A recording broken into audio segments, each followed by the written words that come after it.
السلام علیکم ورحمۃ اللہ وبرکاتہ۔ بسم اللہ الرحمن الرحیم۔ مختلف معاشروں میں عورت کی حیثیت۔ اجواز زندگی کے عنوان پر بات کرتے ہوئے اس پس منظر کو ذہن میں رکھنا ضروری ہوگا کہ اسلام سے پہلے دنیا کی مختلف تہذیبوں اور مختلف معاشروں میں عورت کو کیا مقام حاصل تھا۔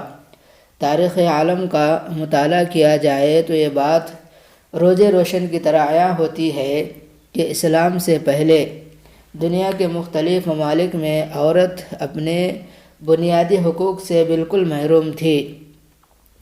فرانس میں عورت کے بارے میں یہ تصور تھا کہ یہ آدھا انسان ہے، اس لیے معاشرے کی تمام خرابیوں کا ذریعہ بنتی ہے۔ چین میں عورت کے بارے میں یہ تصور تھا کہ اس میں شیطانی روح ہوتی ہے، لہٰذا یہ برائیوں کی طرف انسان کو دعوت دیتی ہے۔ جاپان میں عورت کے بارے میں یہ تصور تھا کہ ناپاک پیدا کی گئی ہے، اس لیے عبادت گاہوں سے اس کو دور رکھا جاتا تھا۔ ہندوازم میں جس عورت کا خاوند مر جاتا اس کو معاشرے میں زندہ رہنے کے قابل نہیں سمجھا جاتا تھا، اس لیے ضروری تھا کہ وہ اپنے خاوند کی نعش کے ساتھ زندہ جل کر اپنے آپ کو ختم کر لے۔ اگر وہ اس طرح نہ کرتی تو اس کو معاشرے میں عزت کی نگاہ سے نہیں دیکھا جاتا تھا۔ عیسائی دنیا میں عورت کو معرفت الہی کے راستے میں رکاوٹ سمجھا جاتا تھا۔ عورتوں کو تعلیم دی جاتی تھی کہ کنواری رہ کر زندگی گزارے، جبکہ مرد راہب بن کر رہنا اعجاز سمجھتے تھے۔ جزیرہ عرب میں بیٹی کا پیدا ہونا عار یعنی برا سمجھا جاتا تھا، لہٰذا ماں باپ خود اپنے ہاتھوں سے بیٹی کو زندہ درگور کر دیا کرتے تھے۔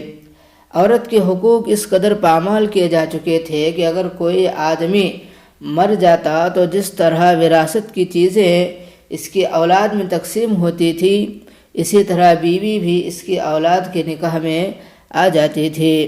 اگر کسی عورت کا خاوند فوت ہو جاتا تو مکہ مکرمہ سے باہر ایک کال کوٹری میں اس عورت کو 2 سال کے لیے رکھا جاتا تھا۔ طہارت کے لیے پانی اور دوسری ضروریات زندگی بھی پوری نہ دی جاتی تھی۔ اگر 2 سال یہ جتن کاٹ کر بھی عورت زندہ رہتی تو اس کا منہ کالا کر کے مکہ مکرمہ میں پھرایا جاتا تھا۔ اس کے بعد اسے گھر میں رہنے کی اجازت دی جاتی تھی۔ اب سوچئے تو صحیح کہ خاوند تو مرا اپنی قضا سے، بھلا اس میں بیوی کا کیا قصور؟ مگر یہ مظلومہ اتنی بے بس تھی کہ اپنے حق میں کوئی آواز ہی نہیں اٹھا سکتی تھی۔ ایسے ماحول میں جبکہ چاروں طرف عورت کے حقوق کو پامال کیا جا رہا تھا، اللہ تعالیٰ نے اپنے پیارے نبی صلی اللہ علیہ وسلم کو اسلام کی نعمت دے کر بھیجا۔ آپ صلی اللہ علیہ وسلم دنیا میں تشریف لائے اور آپ صلی اللہ علیہ وسلم نے آ کر عورت کے مقام کو نکھارا، بتلایا کہ اے لوگو، اگر یہ بیٹی ہے تو تمہاری عزت ہے، اگر بہن ہے تو تمہارا ناموس ہے، اگر بیوی ہے تو زندگی کی ساتھی ہے، اگر ماں ہے تو اس کے قدموں میں تمہاری جنت ہے۔